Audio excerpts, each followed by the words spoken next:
నమస్తే, నేను డాక్టర్ హరీష్ తెనేటి. కొన్ని ఇంట్రెస్టింగ్ వీడియోస్ చేయబోతున్నాము. అండ్ మీరు నాకు వీడియోస్ చూసి మంచి కమెంట్స్ పెడుతున్నారు, చాలా సంతోషం. అందరూ కూడా ట్రై చేయండి. కొంతమంది ఇంకా కూడా ఏం చెప్తున్నావు, నువ్వు చెప్పేది బాగాలే, నాకు నచ్చలే, వారు ఇది తప్పు, అన్నీ ఇలా ఉంటే ఎలాగా, వారు మేమే మారాలా, అవతలవాడు మారడా, ఇలాంటివి కొన్ని మెసేజ్ చూస్తుంటాను. కరెక్ట్, మీరు కరెక్ట్గా ఉన్నారు. మీకు మైండ్లో ఎక్కి, మీకు మైండ్లో ఇది కరెక్ట్గా క్లిక్ అయింది, కరెక్ట్ చెప్పావు అనేదాకా నేను వీడియోస్ చేస్తూ ఉంటాను. అనడం కోసం కాదు, మీ లైఫ్లో అప్లై చేసి ఇది మాత్రం నేను ఫాలో అయ్యాను, నాకు నచ్చింది, ఐఎమ్ సెట్టింగ్ దిస్ రైట్ అనేటట్టుగా ఉండేదాకా నా వీడియోస్ మీ ప్రాబ్లం ఎలాగైనా సాల్వ్ చేయాలి అనే దాంట్లో రీచ్ అవ్వడానికి ట్రై చేస్తుంది. అండ్ ప్రాబ్లం ఇక్కడ ఉంటుంది, బయట ఎక్కడా లేదు. ఓకే, ఆనందం ఇక్కడ ఉంటుంది. ఈరోజు నేను చెప్పబోయేది the inner conditioning of happiness. మన లోపల ఆనందానికి కొన్ని కండిషన్లు ఉంటాయి. ఆ కండిషన్స్ని మనము గనక కరెక్ట్గా రాసుకుంటే ఆ కండిషనింగ్ వల్ల మనకు ఆనందం డిస్టర్బ్ కాకుండా ఉంటుంది. ఆనందానికి కొన్ని కండిషన్స్ ఉంటాయి. ఆ కండిషన్స్ని మనము సరిగ్గా సెట్ చేసి పెట్టుకుంటే, మన కండిషన్కి తగ్గట్టుగా మన జీవితం ఉంటే, మన జీవితంలో మనకి కావాల్సినవి, అందులోనూ ముఖ్యంగా ఆనందము మనకు నచ్చినట్టుగా ఉంటుంది. నేను ఒకవేళ నా జీవితంలో అందరూ రెడ్ కలర్ డ్రెస్ వేసుకుంటేనే ఆనందంగా ఉంటాను అని కండిషన్ పెట్టుకున్నాను అనుకోండి, అందరూ రెడ్ కలర్ వేసుకుని వస్తారా? ఎవడెవడు ఏదేదో డ్రెస్ వేసుకుంటాడు, నేను డల్ అయిపోతాను. అర్రే, నేను అనుకున్నాను అందరూ ఈరోజు రెడ్ షర్ట్ వేసుకొస్తారని, వేసుకుని రాలేదేంటో ఛా అని బాధపడాల్సి వస్తుంది. సో కొన్ని కండిషన్స్ మనకి మనమే సెట్ చేసుకుని, ఆ కండిషన్కి తగ్గట్టుగా జీవితము లేదు కాబట్టి నేను నా ఆనందాన్ని కోల్పోతూ ఉంటాను. That's called inner conditioning of happiness. మళ్ళీ చెప్తా, ఈ 10 నిమిషాలు స్పెండ్ చేయండి దీంట్లో. నేను ఈ జీవితానికి నా కండిషన్లు కొన్ని పెట్టి, అంటే అత్త ఇలా ఉండాలి, మామ ఇలా ఉండాలి, లేకపోతే మా నాన్న ఇలా ఉండాలి, నా ఆఫీస్లో బాస్ ఇలా ఉండాలి, కొలీగ్కి నేను సీక్రెట్ చెప్తే ఆ సీక్రెట్ ఎవరికి చెప్పకుండా ఉండాలి, లేకపోతే ఎవరితో అయినా బిజినెస్లో పెట్టగానే ఆ బిజినెస్ నుంచి నాకు ఇలా ఉండాలి, దేవుడు నాకు అంతా డబ్బులు ఇచ్చేయాలి. అలాగా మనమే ఈ జీవితానికి కొన్ని కండిషన్లు పెట్టుకుని, ఆ కండిషన్స్ వర్కౌట్ కాకపోతే బాధపడతాం.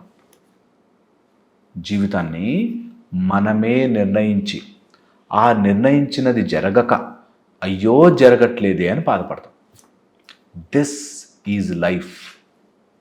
దీన్ని మనము అర్థం చేసుకునే ప్రయత్నం చేద్దాం. The inner conditioning of happiness. ఇందులో ఫస్ట్ అండ్ ఫార్మోస్ట్ థింగ్, మనము భగవంతుడి స్వరూపము అని గుర్తించాలి.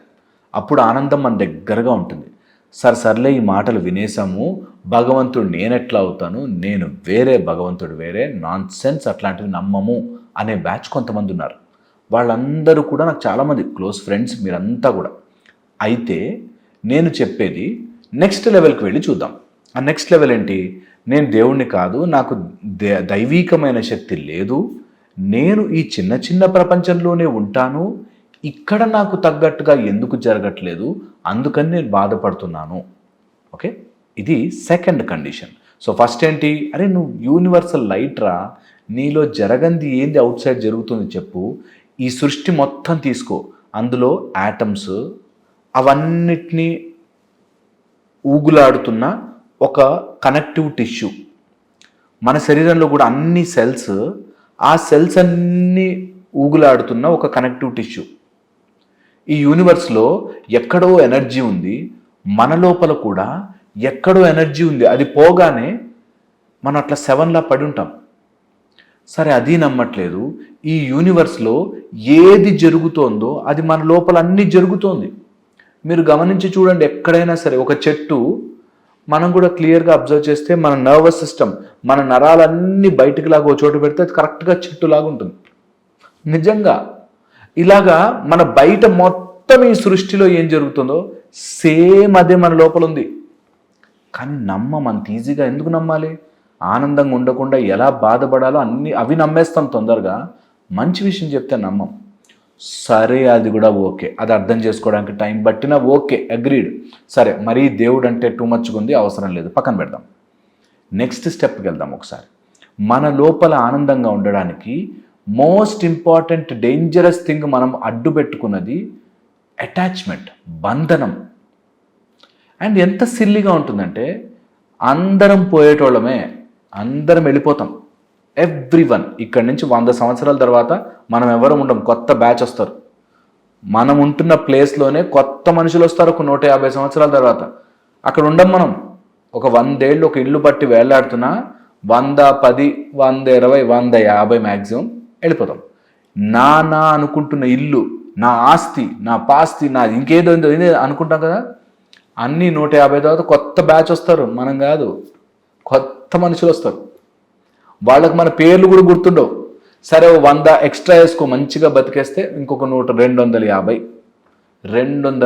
ఏళ్ళ తర్వాత 250 ఇయర్స్ చూస్తే అయిపోద్ది. 250 ఇయర్స్ అంటే పెద్ద రోజులేం కాదు. 10,000 అయిపోతుంది. 30,000 రోజులు మన జీవితం. 30,000 డేస్ వీఆర్ గాన్. కొత్త బ్యాచ్ వస్తారు. ఆ కొత్త బ్యాచ్కి మనం గుర్తు కూడా ఉండం. కానీ వాళ్ళు అర్థం చేసుకోవాలి, నా లెగసీ ఇలా ఉండాలి, నా గురించి తెలుసుకోవాలి, మనం బ్రతికితే ఎలా బ్రతకాలండి అనే దాంట్లో నాకు ఇది, నాకు అది అని చెప్పి మన లోపల మన ఆనందాన్ని మాత్రం గుర్తించాం. నిజంగా కూడా ఇక్కడ ఏది పర్మనెంట్గా ఉండదు, అన్నీ వెళ్ళిపోతాయి, అన్నీ మారిపోతాయి. కానీ ఇప్పుడున్న ఆ కొంచెం దాంట్లో బంధనం ఏర్పరచుకుంటాం. ఇది నాది, ఇది నా సొంతం, ఇది నా ప్లేసు, నా కొడుకు అలా చేస్తాడా, నా కూతురు ఇలా ఉంటుందా, నా ఫ్రెండ్ ఇలా చేస్తాడా, నా హస్బెండ్ అలా చేశాడా అని చిన్న ముడి పెట్టి ఆ ముడి దగ్గర మన పీక పెట్టుకుని నొక్కుంటాం. ఖచ్చితంగా మీకు ఆనందం ఉండదు. నా కొడుకే కాదు, నా కూతురే కాదు, నా భార్య, నా భర్తే కాదు, నా బాసే కాదు, ఎవడైనా అది బంధనము, బందీగా మారి ఇట్లా ఒత్తుకుపోకూడదు. ఎవ్వడు నన్ను ఇక్కడ చేరి టార్చర్ పెట్టకూడదు. అప్పుడు నాలో హ్యాపీనెస్ అలా ఉంటుంది. ఎలా చెయ్యాలి అని అడుగుతారు. మీరు ఇప్పుడు అనుభవిస్తున్నది ఏదైనా సరే, మీరు ఇక్కడ ఆలోచిస్తున్నదే, అంతే సింపుల్ పాయింట్. ఇది గుర్తుపట్టగలిగితే సో బంధనము లేని చోట ఫ్రీగా అలా ఎగురుకుంటూ వెళ్ళిపోవచ్చు. జీవితం you'll fly in the air like beautifully, happily. ఇది గుర్తించండి. సో మీ లోపల ఆనందం ఉండాలంటే దేన్ని నా అని అంటుకోకండి. ఆనందము నిజంగా మీ జీవితంలోకి అలా ఆవిష్కరింపబడుతుంది. అలా ఇట్లా జస్ట్ కమ్ హ్యాపీనెస్. దేనికి అంటుకోవద్దు. అవసరం ఉంది, సరదాగా వాడుకున్నాం, సరదాగా మాట్లాడుకున్నాం, ఉన్నాం, వాళ్ళకి నచ్చలేదు, మెల్లిగా తీసి పక్కన పెట్టాం. నేను అరే భలే ఉంది అని పరిగెట్టుకుంటే వెళ్ళి ఒక రోజా పువ్వుని తెంపగానే ముళ్ళు గుచ్చుకున్నా. అరే రే అని ముళ్ళు తీశాను, పువ్వు అక్కడ పెట్టాను, నాకు నచ్చలేదు అట్లా ముళ్ళతో ఉంటే, పక్కన పెట్టాను, ఫినిష్. మనమేం చేస్తాము, నేను అంత ప్రేమగా దగ్గరికి వెళ్తే ముళ్ళతోనా గుచ్చేది నువ్వు అనే దాంట్లో పడతాం. నేను నిన్ను అంత ప్రేమించి నా కొడుకు కోసం నేను ఎంత చేశానండి అన్నాడు ఒక ఆయన. చేసావు, వెరీ గుడ్, కానీ వాళ్ళు తిరిగి చేయనవసరం లే. వాళ్ళకి ముళ్ళు ఉన్నాయేమో, మొత్తం ముళ్ళంతా. ఆ ముళ్ళతో వాడే బాధపడుతున్నాడేమో. మనం ఎందుకు దాన్ని పట్టుకోవడం, బాధపడడం? పక్కన పెట్టేయాలి, అది మనకు కాదు లైఫ్లో. ఆ బంధనం బందీ అయిపోలే. నేనెలా మర్చిపోవాలి అవసరంలే, పక్కన పెట్టేశా. ఎందుకంటున్నా అంటే మనం ఎప్పుడైతే బంధనంలో లేమో హాయిగా మారతాం. ఎప్పుడైతే ఆనందంలోకి మారిపోతామో, దట్ ఇన్నర్ కండిషన్ ఆఫ్ హ్యాపీనెస్లోకి వెళ్ళిపోతామో, నిజంగా మనకి కావాల్సిన వాళ్ళందరూ, మన లైఫ్లో మారరేమో అనుకున్న వాళ్ళందరూ, ఆ రోజా పువ్వు ముళ్ళులు కూడా పక్కన జరిగి పువ్వులా మన మెడలోకి వచ్చి పడుతుంది. అక్కడుంది మ్యాజిక్. ఈ మ్యాజిక్ని చూడమే, ఇన్నర్ కండిషనింగ్ ఆఫ్ లైఫ్ని చెక్ చెయ్యమే, హ్యాపీనెస్ని చెక్ చెయ్యమే. అసలు ఈ ఇన్నర్ హ్యాపీ కండిషనింగ్స్ని మనం గుర్తించాలి. దట్ నేను దేన్ని బంధనంగా తీసుకోవట్లే. అది ఉంది, బంధనం అలా ఉంది, దాన్ని హ్యాపీగా అక్కడితో ఉంచా. అది ఎక్కువ నన్ను ప్రెషర్ చేస్తోంది, తీసి పక్కన పెట్టా. ద్వేషంతో కాదు, హేట్రెడ్తో కాదు, అది నాకు సెట్ అవ్వట్లేదు, అంతే అంతే. That's where you come. లైఫ్లో ఒక ఫుల్ సర్కిల్ అయ్యి ఎస్ అని రియలైజేషన్కి వస్తుంది. ఇక లాస్ట్ పాయింట్ వచ్చేసి, ఎవరిదైనా సరే పెయిన్ ఫ్రమ్ అవుట్ సైడ్, ఇతరుల నొప్పిని మీరు మోసే ప్రక్రియ చేయకండి. ఈ విషయం మీద పెయిన్ ఫ్రమ్ అవుట్ సైడ్ అనే దాని మీద ఒక ఫెంటాస్టిక్ వీడియో చేస్తాను, అది కంపల్సరీగా చూడండి. బయట నుంచి వచ్చే నొప్పి, దాని గురించి కంపల్సరీగా వీడియో చూడండి. మళ్ళీ ఇంకో వీడియోలో కలుస్తాను. అంతవరకు థ్యాంక్ యూ సో మచ్.